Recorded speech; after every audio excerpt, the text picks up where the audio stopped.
हाँ, सभी को नमस्कार। एक टॉपिक ले लेते हैं, टाइम तो हो गया है। और टॉपिक का नाम है, कौन सा लें? पारिस्थितिकी तंत्र। पारिस्थितिकी तंत्र यानी इकोसिस्टम। इकोसिस्टम, चलो ये लिख दिया, आज हेडिंग डाल दी अपन ने। इसमें लेते हैं क्या है ये मामला। देखो, पारिस्थितिकी तंत्र जो है, एक तो ये नाम आता है और इसके साथ में इस तंत्र को हटा के अपन लेते हैं सिर्फ पारिस्थितिकी। क्या लेते हैं? पारिस्थितिकी। तंत्र लग जाता है तब तो बनता है इकोसिस्टम, और सिर्फ पारिस्थितिकी रहती है यही, तब ये बनता है इकोलॉजी। इकोलॉजी, पारिस्थितिकी। ठीक है। अब ये जो शब्द दिए थे, होता क्या है उसके बाद में बताएंगे कि शब्द, ये दोनों अलग अलग शब्द हैं। इकोसिस्टम और इकोलॉजी दोनों अलग अलग शब्द हैं। वैज्ञानिकों के नाम आते हैं, परीक्षा के अंदर पूछे जाते हैं, ये किसने दिया, ये किसने दिया। सबसे पहले अपन देखते हैं कि ये होता क्या है। इकोलॉजी शब्द के दो टुकड़े करते हैं अपन। इको का मतलब होता है आवास, और लॉजी कहीं भी आता है उसका अर्थ होता है अध्ययन करना। क्या होता है? अध्ययन करना। हमारे आसपास का आवास या जो परिवेश है, इसका अध्ययन करना है, वही क्या है? इकोलॉजी है। अध्ययन कैसे करेंगे? इसके अंदर क्या है?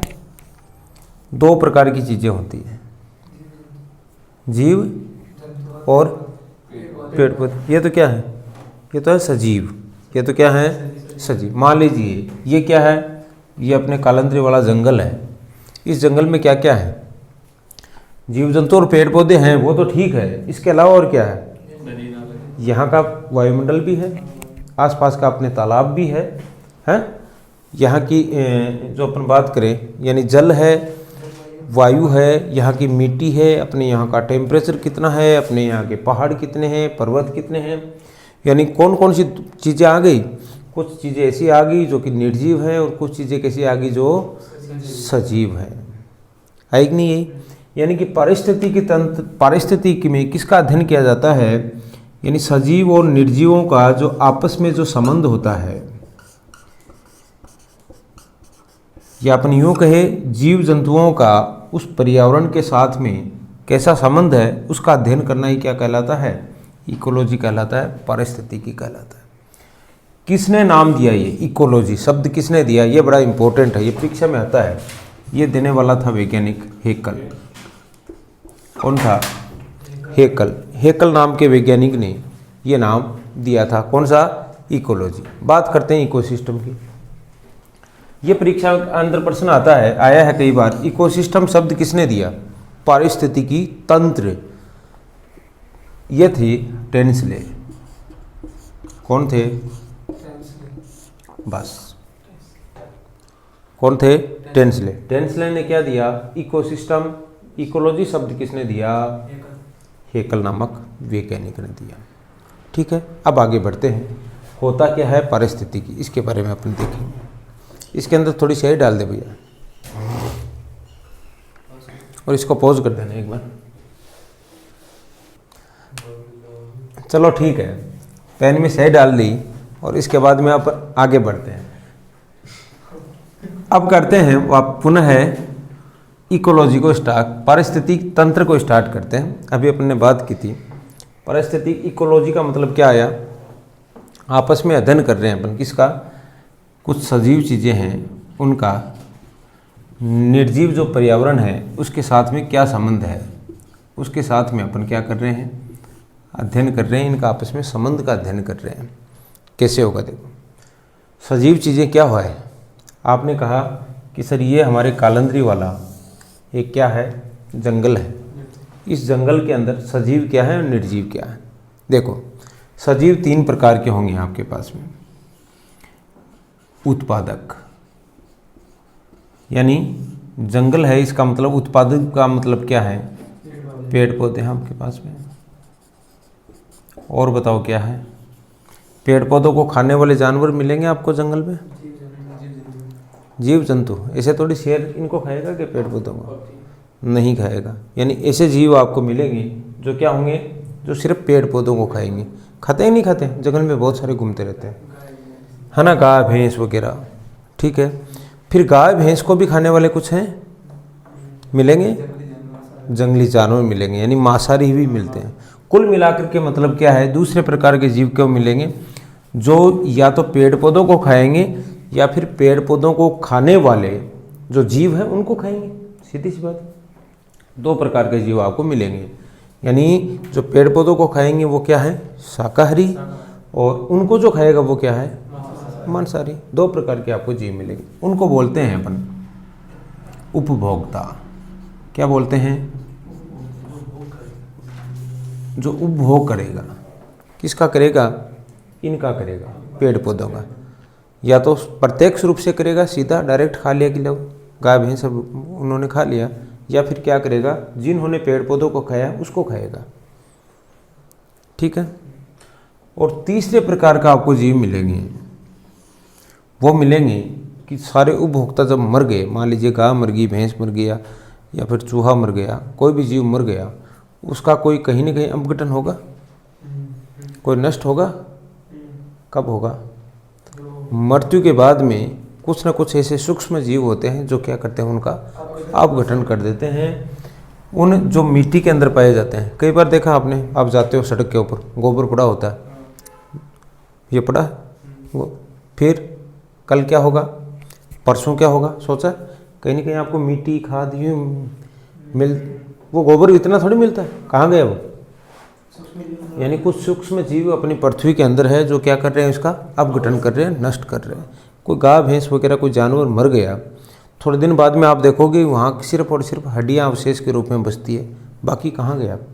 सूक्ष्म जीवों ने क्या कर दिया, उसे नष्ट कर दिया। और तो इसलिए तीसरे प्रकार के जो जीव होते हैं, सजीव होते हैं, उनको बोलते हैं अपघटक। क्या बोलते हैं? ये लो जी, यही है बस, सजीवों में यही है। जो आपने कहा कि ये कालंद्री वाला जंगल है, इस जंगल में सजीव यही है। इनको बोलते हैं जैविक घटक। क्या बोलते हैं? जैविक घटक। क्या बोला? इनको बोला जैविक घटक। निर्जीव। निर्जीव का मतलब ये है, सजीव को आपने जैविक बोल दिया तो निर्जीव को ए लगा दूं, जैविक की मैं ए लगा दूं क्या? जैविक घटक। अब देखो, अजैविक का मतलब जीव तो यही है, इनमें ही जीव है, बाकी तो और किसी में जीव नहीं है। अब बताओ ये कालंद्री वाले तालाब में और क्या है? तालाब में क्या है? इस जंगल के अंदर क्या है? क्या क्या चीजें होंगी? आप नाम बताते जाओ मेरे को, बोलो। वायु भी है, शाबाश। दूसरा पहाड़ है, ठीक है जी। और यहाँ का ताप भी है, शाबाश। तालाब का मतलब पानी भी है यहाँ पे। और यहाँ मिट्टी भी होगी या नहीं है? हाँ, यहाँ कभी कभी आग भी लग जाती है, जरूरत है, आर्द्रता है, यहाँ नमी भी है, कोई आसपास में नमी भी है जंगल में। और बताओ, और बताओ, और बताओ, क्या क्या चीज़ें हैं जिनके साथ में, यानी इनका और इनका आपस में तालमेल बैठता है, वही तो इकोसिस्टम है। हाँ, वही तो है भैया। आपने ये जो है, ये पूरा सिस्टम है, इसको आप ज्वाइंट कर रहे हो, आपस में जो संबंध है, संबंध कहलाता है इकोसिस्टम, पारिस्थितिकी तंत्र। और संबंध का अध्ययन करना कहलाता है पारिस्थितिकी, इकोलॉजी। संबंध का अध्ययन क्या कहला है? इकोलॉजी। और संबंध क्या कहला रहा है? तंत्र, इकोसिस्टम। अब बताओ और क्या है यहाँ पे? क्या है? कुछ है निर्जीव में? और कोई बताओ, कोई है बात? बोली खूब ही के, चलो ठीक है। मतलब इनका ये चीज आपने देखी है। और अब यहां से परीक्षा के अंदर प्रश्न उठाया जाएगा आपसे, पारिस्थितिकी तंत्र का कौन सा घटक जैविक नहीं है या कौन सा घटक अजैविक नहीं है। यहाँ से क्वेश्चन पुटअप होगा आपके लिए। ठीक है, अब आपके लिए सवाल है कि कौन सा घटक पारिस्थितिकी तंत्र का, लोगों को ये नहीं पता होता बच्चों को, अब घटक क्या चीज़ है ये। चलो सूर्य और कर दूं क्या मैं, सूर्य ऊर्जा, सूर्य की ऊर्जा, ये क्या भैया, जैविक है या अजैविक है? अजैविक है ना। अब यहाँ सवाल आता है कि कौन सा जैविक है और कौन सा अजैविक है, मतलब 3 ऑप्शन आएंगे, एक छांटना है। अब आपके लिए सवाल है पहला ही कि अजैविक घटक छांटिए आप, क्या छांटिए, अजैविक घटक छांटिए। तो कितना ऑप्शन आ गए, 3 तो ये आ गए, 3 नहीं पड़े, बात समझे। और चौथा आपके लिए दे दिया वायु, ऐसे लो जी, ये साहब ये चौथा ऑप्शन और अजैविक छांटे, छांट सकते हैं आप आराम से। कौन सा आएगा कि वायु क्या है, अजैविक घटक है। ऐसे ऐसे जैविक पूछ ले आपसे, इनमें से दे ले, वायु दे दिया, पानी दे दिया और मिट्टी दे दिया और फिर ये दे दिया अब घटक। जैविक का मतलब अपन सोचते हैं कि जैविक का मतलब ये है कि जीवन जीने के लिए क्या क्या चाहिए, अपन देखेंगे वायु भी चाहिए, पानी भी चाहिए, मिट्टी भी चाहिए, बात समझ रहे हो। इस प्रकार से ये अब घटक इसकी जरूरत है नहीं है, इसका मतलब ये क्या है, ये अजैविक है, बात समझ में ना। अब आप आराम से कर सकते हो कि जैविक कौन सा है और अजैविक कौन सा है। अब आगे देखो, ये तो हो गया जैविक और अजैविक घटक पारिस्थितिकी तंत्र में, यहाँ से प्रश्न यही पूछा जाता है।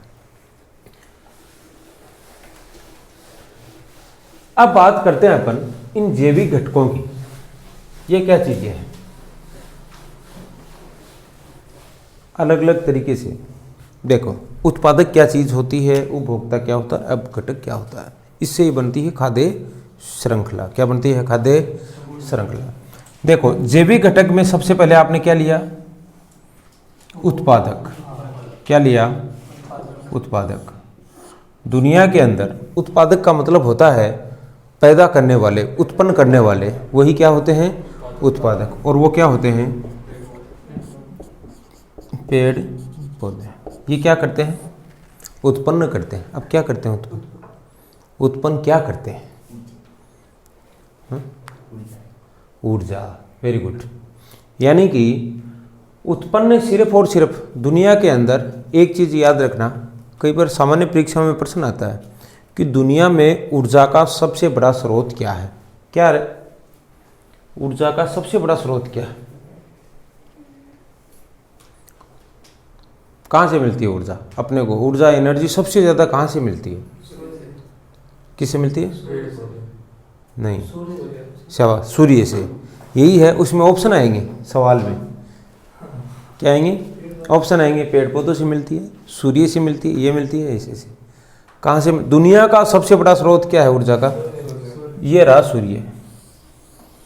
ये सबसे ज़्यादा एनर्जी इसी से मिलने वाली है अपने को। ऐसा ये सूर्य, ये किरणें निकल रही हैं, देखो इससे ऊर्जा मिलेगी।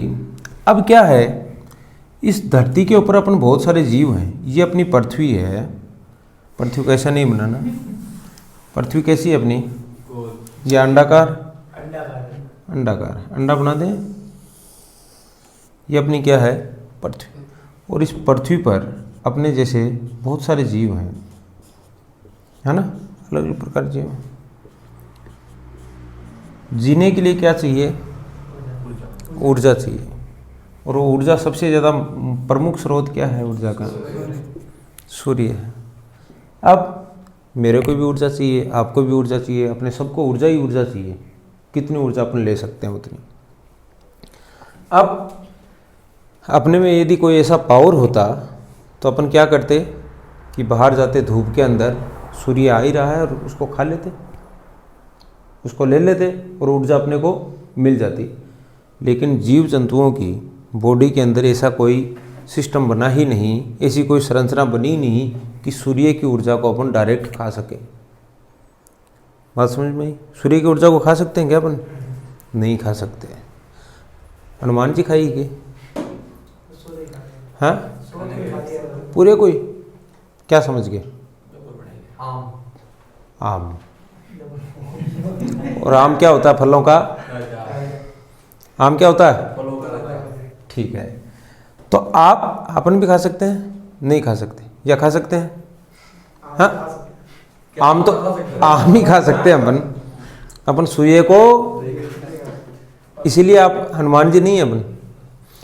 तो कहने का मतलब क्या हुआ, आने वाली सूर्य की ऊर्जा उसको जीव है वो सीधे ग्रहण नहीं कर पाते। तो इनको सूर्य की ऊर्जा को लेने वाली एक ही चीज है पृथ्वी के ऊपर, वो क्या है? पेड़ पौधे। लो जी, पेड़ है। हाँ, प्रकाशन, प्रकाशन नहीं, वेरी गुड। यही है अपनी पृथ्वी के ऊपर हरे पेड़ पौधे जो क्या करते हैं? सूर्य की ऊर्जा को ग्रहण कर लेते हैं, पकड़ लेते हैं। आजा, ऊर्जा ली, ऊर्जा से क्या किया इन्होंने? अपने भोजन का निर्माण किया, और उसे क्या कहा गया? प्रकाश की उपस्थिति में भोजन निर्माण करना। वेरी गुड, प्रकाश संश्लेषण। इसको क्या बोल दिया? प्रकाश संश्लेषण। ठीक है भाई, बोल दिया।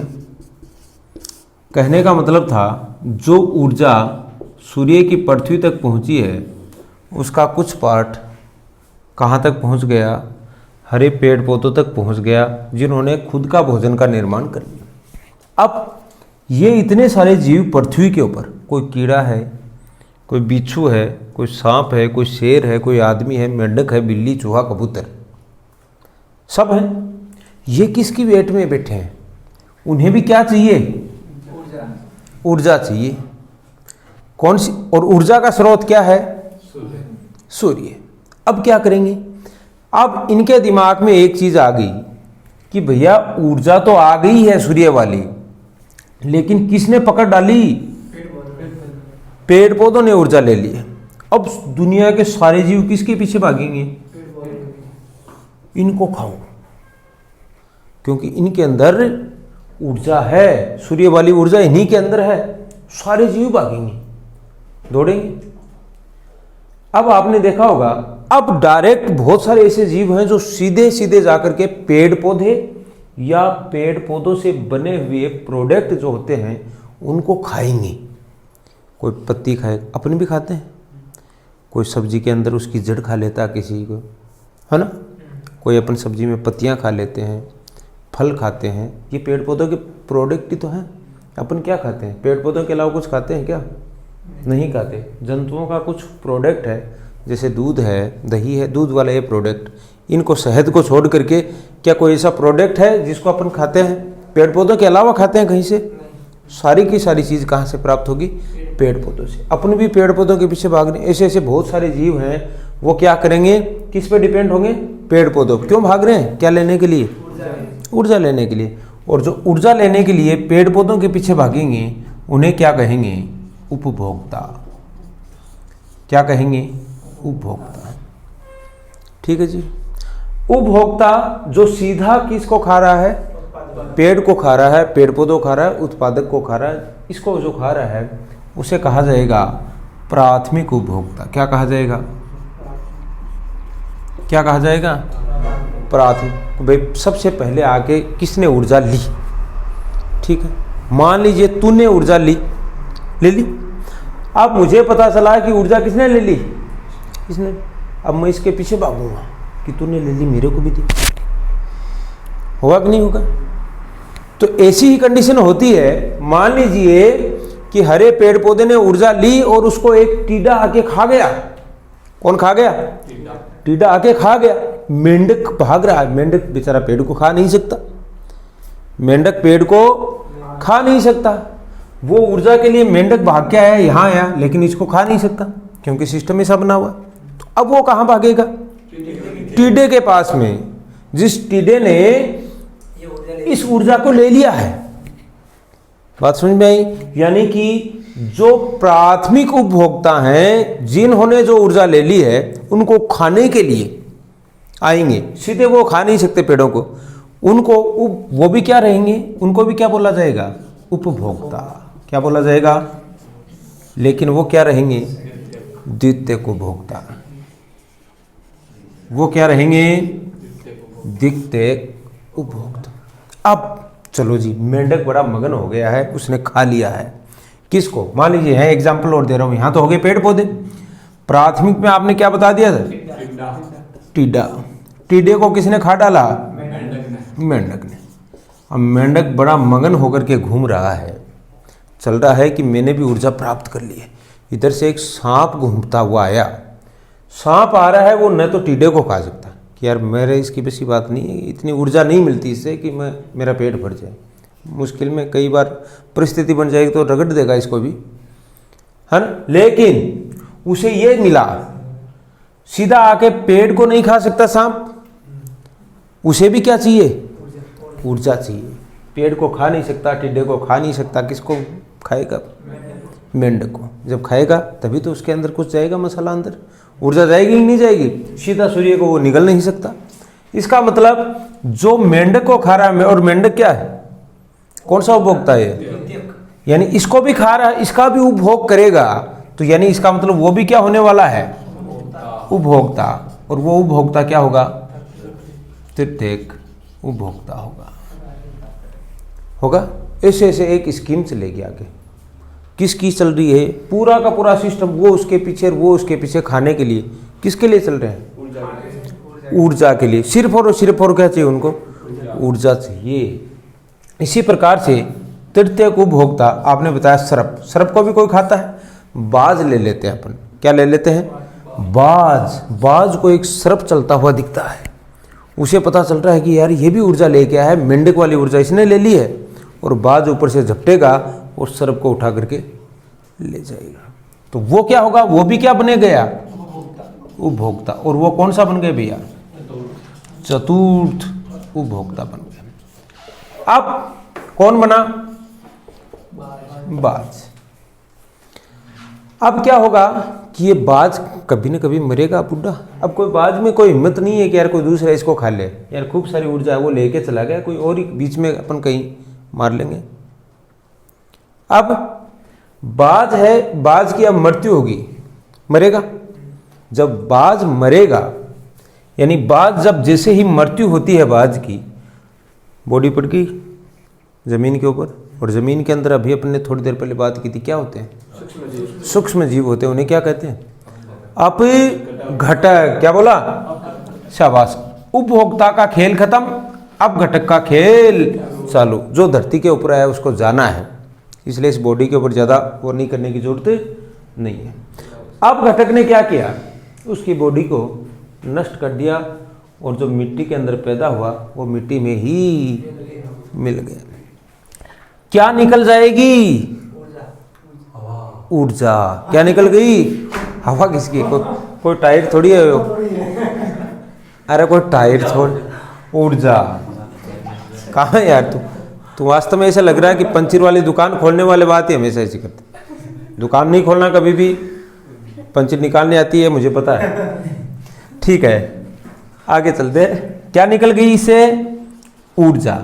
यानी पूरा खेल किसका चल रहा था, ऊर्जा का। ऊर्जा पुनः कहाँ चली गई, वायुमंडल में। कहाँ चली, वायुमंडल में। और यहाँ क्या था भैया, एक सूर्य था, सूर्य की ऊर्जा कहाँ आई थी, वायुमंडल में। कहने का मतलब क्या हुआ, ऊर्जा न तो नष्ट हुई, नहीं पैदा होती है, ऊर्जा एक रूप से दूसरे रूप में बदलती रहती है, आगे से आगे। बात समझ में आ गई। कहने का मतलब ये है। तो ये क्या हुआ, एक पिरामिड नहीं हुआ, ये एक श्रृंखला बन गई, एक सीरीज बन गई।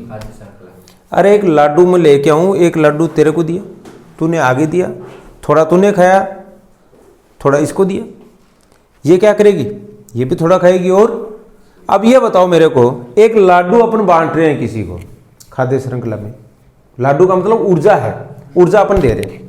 आप सब भूखे बैठे हो यहाँ मेरे सामने, और मेरे पास में ऊर्जा है, मैं पेड़ पौधा हूं, वो भी हरा, क्या हूं, और मेरे पास में क्या आई, कौन सी ऊर्जा, सूर्य की ऊर्जा मेरे पास में। अब तुम सब उपभोक्ता हो, सब भूखे हो तुम। अब ये बताओ कि ऊर्जा के रूप में मेरे पास में एक लड्डू है, मैं कहूंगा कि ये खाना है। अब ये बताओ कि जो पहला आदमी है वो कितना खाएगा, वो पहले अपना पेट भरेगा या दूसरे का ख्याल रखेगा, खुद का पेट भरेगा। तो ये अपना खुद का पेट भरेगा, इस प्रकार से जितना अपना खुद का भर सकता है उतना भरेगा, बचा हुआ किसको देगा? आगे वाले को देगा। और वो भी क्या करेगा, उसमें से पहले अपना पेट भरेगा और बच गया वो आगे वाले को देते। यही ऊर्जा का खेल यहां चल रहा है। इसके लिए बताने वाला एक वैज्ञानिक आया, बड़ी काम की और इंटरेस्टिंग बात उसने बता डाली। क्या बात बताई, बड़ी ध्यान से देखना। उस वैज्ञानिक का नाम क्या था भैया? आइंस्टीन। दुनिया में एक ही वैज्ञानिक को है क्या आइंस्टीन? लिंडेमान। कौन था? लिंडेमान नाम का एक वैज्ञानिक था। परीक्षा के अंदर प्रश्न आता है, इंपॉर्टेंट है। ऊर्जा प्रवाह का जो नियम दिया था, लिंडेमान ने 10% ऊर्जा प्रवाह का नियम दिया था। 10% ऊर्जा, यह परीक्षा के अंदर प्रश्न आता है कि एक लाडू मैंने दिया तो उसमें से 90% भाग तो वो जीव खुद लेगा और 10% भाग आगे वाले में ट्रांसफर होगा ऊर्जा का। बात समझ में आ रही है क्या आपके? कितना? 10% आगे वाले के अंदर ट्रांसफर होगा और बाकी 90% तो पहले खुद का पेट भरेगा। यह लिंडेमान ने कहा था। यह परीक्षा के अंदर इंपॉर्टेंट प्रश्न है कि एक स्तर से, एक पोषी स्तर से, ये पोषी स्तर ही है सारे, पोषण, जिनको पोषण प्राप्त हो रहा है वो पोषी स्तर कहलाते हैं। एक पोषी स्तर से दूसरे पोषी स्तर में ऊर्जा का कितना प्रतिशत भाग ट्रांसफर होता जाता है? तो आप कितने बताओगे कि पेड़ पौधों ने जितनी ऊर्जा बनाई उसका खाने वाले के पास में कितना पहुंचा? 10%। इससे इसके पास में कितना पहुंचा? इससे इसका कितना पहुंचा?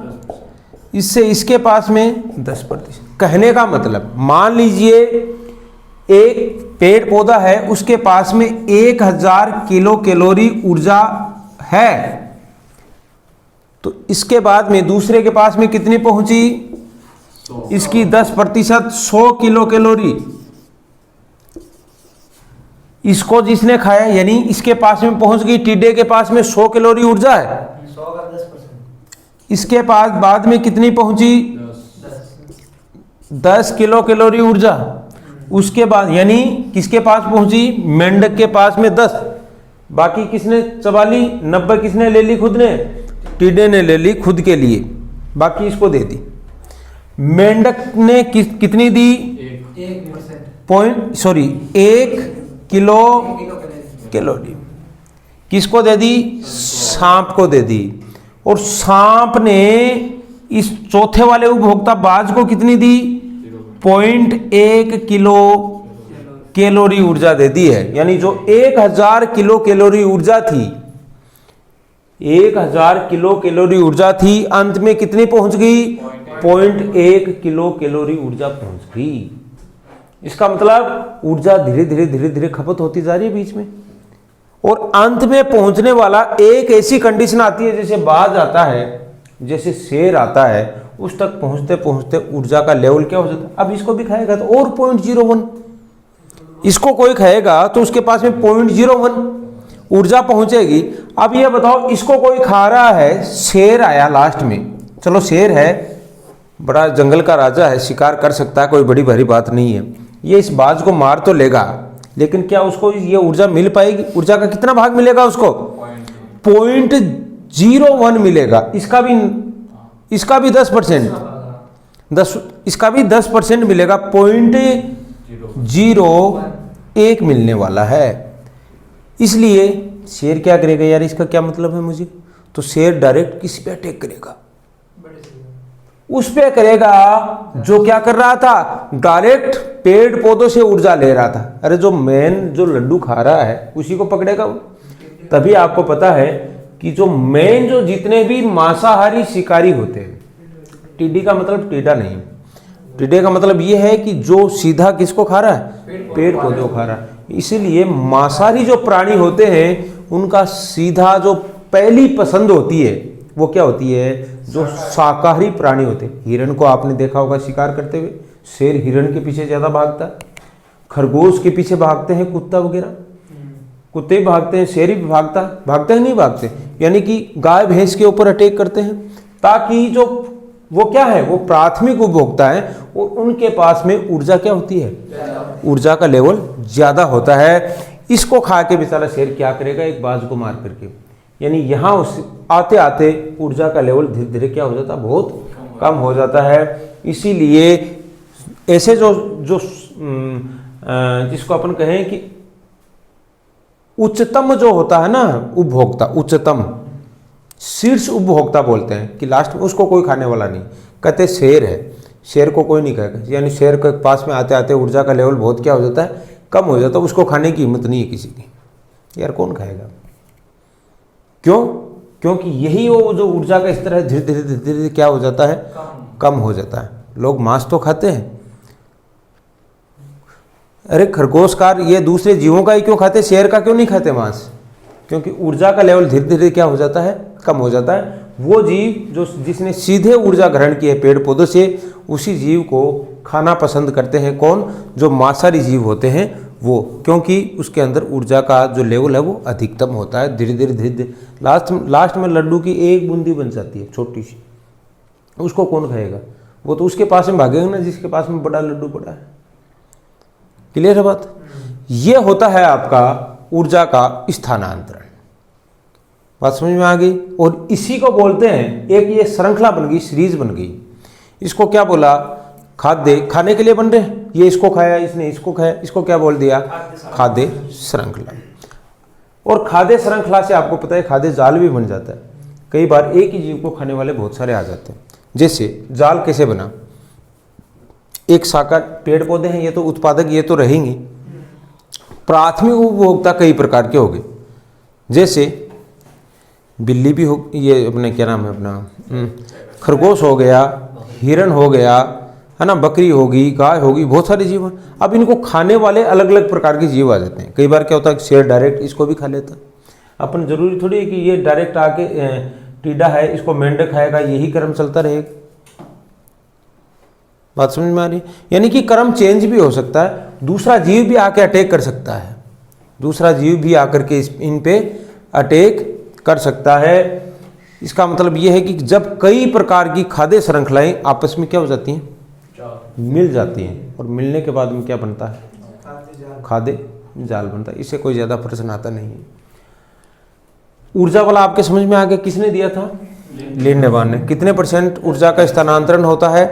10%। 10% ऊर्जा है वो क्या होती है, आगे से आगे ट्रांसफर होती रहती है। पोषी स्तर आपके समझ में आ गए कि ऊर्जा के कितने पोषी स्तर होते हैं खाद्य श्रृंखला के?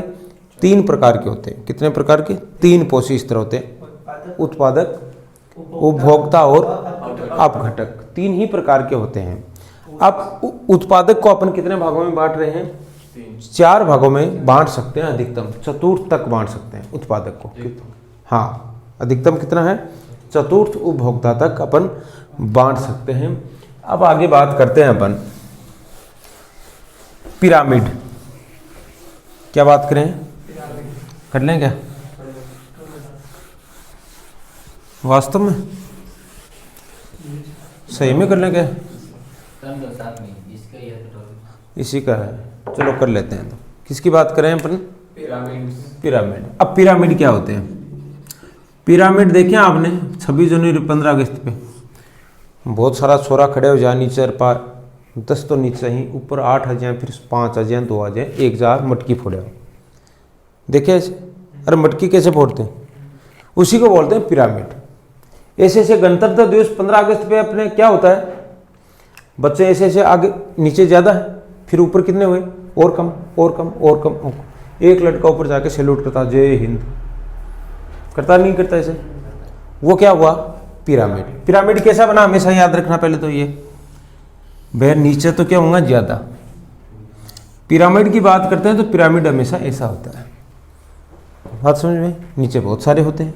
लो जी, यहाँ ज़्यादा है, यहाँ और ज़्यादा है, और कम है, और कम है, और कम है, और लास्ट में ये जय हिंद बोल रहा है। इसको बोलते हैं सीधा पिरामिड। क्या बोलते हैं इसको? सीधा पिरामिड। एक तो हुआ ये बात, ये तो है सीधा। अपन बात करते हैं कि सीधा और उल्टा क्या होता है। अब और इसी चीज को अपन कर ले कि एक लड़का तो रहेगा नीचे साहब,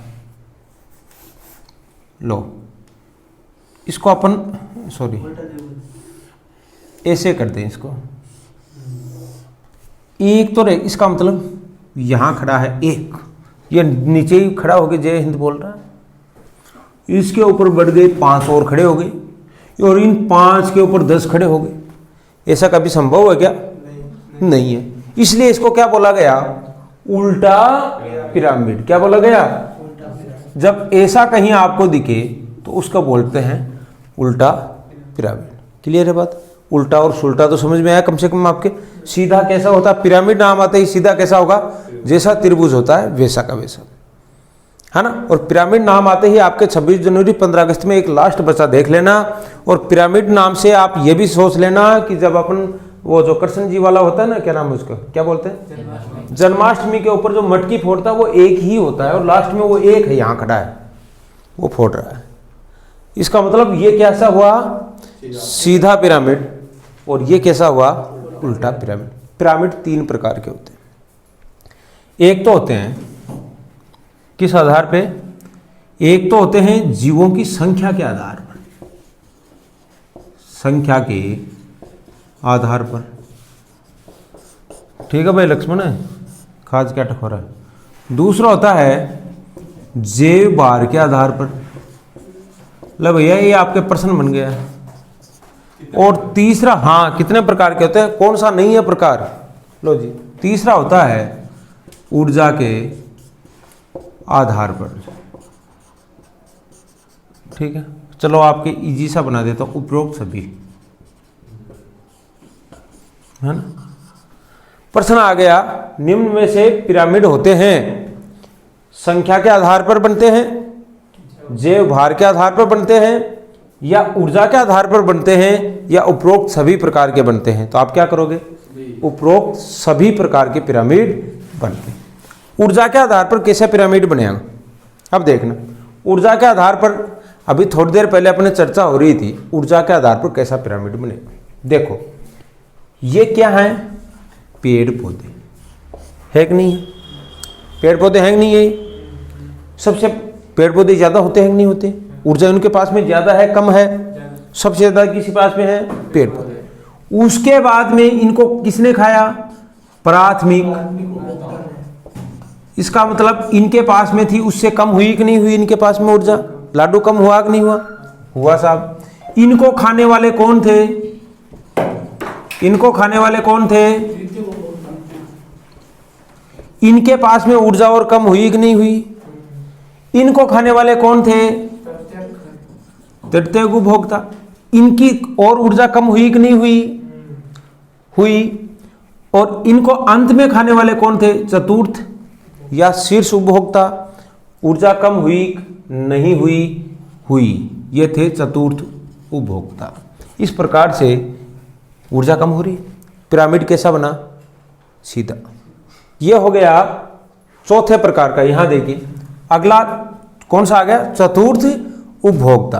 और चतुर्थ उपभोक्ता के पास में ऊर्जा धीरे धीरे क्या होगी? बहुत कम होगी। कहने का मतलब क्या हुआ? ऊर्जा ज्यों ज्यों अपन जाते हैं, पिरामिड का मतलब पिरामिड यूं ही बनता है, और जैसे जैसे अपन जाते हैं ऊपर की तरफ तो ऊर्जा क्या होगी? कम होती जाएगी और ऐसा रूप बन जाएगा। तो हमेशा परीक्षा के अंदर प्रश्न आता है, निम्न में से कौन से पिरामिड सदैव सीधे बनते हैं? ये ऑप्शन आ जाएंगे आपके पास में। तो आप क्या बताओगे कि सब ऊर्जा के पिरामिड हमेशा कैसे बनेंगे? सीधे ही बनेंगे। ऐसा नहीं है कि यहाँ कम है फिर ज़्यादा होती चलेगी ऊर्जा। बात समझ में आई? संख्या के आधार पर पिरामिड भी सीधे ही बनते हैं, और जैव भार के आधार पर भी सीधे ही बनते हैं, लेकिन इनमें कुछ गड़बड़ है, कुछ उल्टे बन जाते हैं। संख्या के आधार पर बन गया एक तालाब, सॉरी अपन बात करते हैं एक जंगल है। अब मुझे ये बताओ, एक जंगल है, जंगल में जो ये जंगल है, जंगल में पेड़ पौधे ज़्यादा होंगे या कम होंगे? मैं इसका बता रहा हूँ, मैं आपको एक खाद्य श्रृंखला दे रहा हूँ, और फिर मेरे को आप बताना कि ये पिरामिड कैसा होगा। देखो एक जंगल में क्या होगा भाई? घास के मैदान में ज़्यादा से ज़्यादा क्या होगी? घास। घास क्या है? उत्पादक है कि नहीं है? घास को खाने वाले कौन होंगे? प्राथमिक उपभोक्ता। कोई भी बता दो आप मेरे को। गाय है। चलो जी, गाय को खाने वाले कौन है? डायरेक्ट शेर खा जाएगा। और दे दो, एक कड़ी और दे दो आप। चलो भेड़िया है, भेड़िया को खाने वाले कौन हो गए? कौन हो गया? शाबाश, ये कड़ी है आपकी। ये कहाँ है? ये शाबाश, एक जंगल की है ये। नॉर्मल यही तो बात है, एक जंगल के अंदर ये थी, घास है, इसको ये खा रहे हैं। इसका पिरामिड आप बनाओ। आप मुझे बताओ, घास ज्यादा है या घास ज्यादा है? घास ज्यादा है। इसका मतलब यही है, नीचे नीचे अपन क्या करेंगे? इसको मैं वैसे बना देता हूं, मामला तो ये होने वाला है। इस क्षेत्र में क्या होगी? पूरी यही ऊर्जा आगे वाले में जाने वाली है। इसको खाने वालों की संख्या, यानी यहां संख्या कम आ जाएगी अपने आप ही।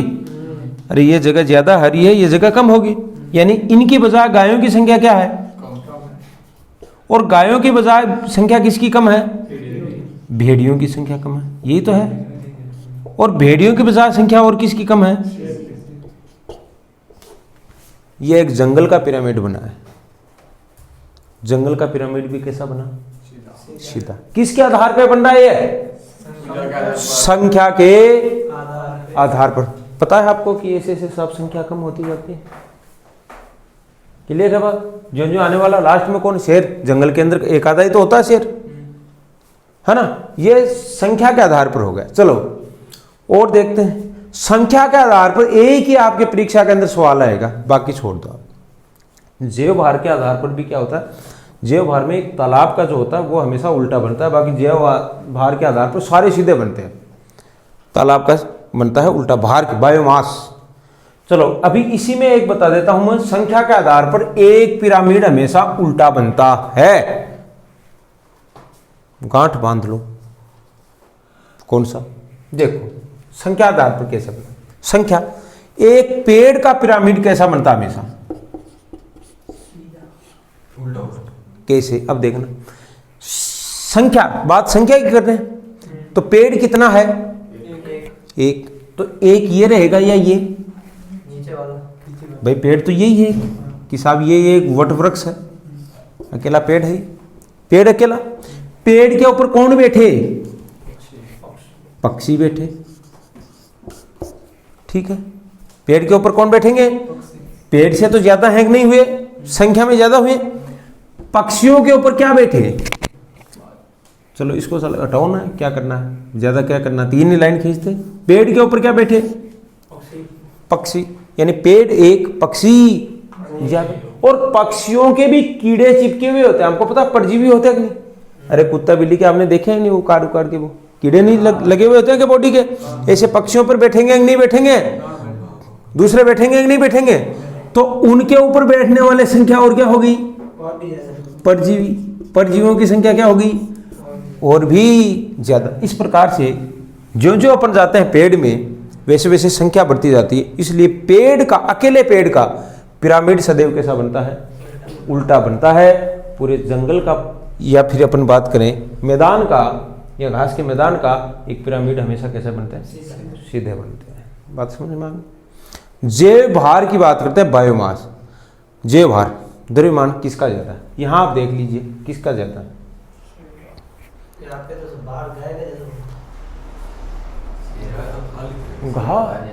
शेर का क्या? जैव भार मतलब उसका एटमॉस्फेयर के अंदर उसका भार कितना है? वही ना ना ना। चलो तीसरे प्रकार का और समझ लीजिए आप। जैव भार के आधार पर पिरामिड कैसे बने, यानी आप समझ गए हो संख्या के आधार पर पिरामिड कैसे होते हैं? ये भी सीधे ही होते हैं, लेकिन एक पेड़ का पिरामिड उल्टा होता है। ज़्यादा मत सोचो आप। जैव भार ये है ना, ये भी इनमें भी जैव भार आएगा। आप सोचना समझना, जैव भार के आधार पर भी पिरामिड कैसे होते हैं? सीधे ही होते हैं, लेकिन एक तालाब का जैव भार के आधार पर, किसका? एक तालाब का, अभी आपको बताऊंगा नहीं मैं। एक तालाब का जैव भार के आधार पर पिरामिड उल्टा बनता है। ठीक है, ऊर्जा में कुछ आपको सोचने की जरूरत नहीं है। ऊर्जा के आधार पर पिरामिड सदैव कैसे बनते हैं? सीधे ही बनते हैं। ये हो गए आपके पिरामिड्स। बात समझ में आ गई? और क्या बचा भाई इसमें? खाद्य श्रृंखला हो गई, आपके पिरामिड हो गए, और कुछ है? जल्दी से बता दो हमें लक्ष्मण। कुछ क्या? समुद्र, समुद्र मंथन। चलो ठीक है, आज के लिए इतना ही। बाकी कोई नए वीडियो लेंगे अपन और कल मिलते हैं आपके साथ में। धन्यवाद, शुभ रात्रि।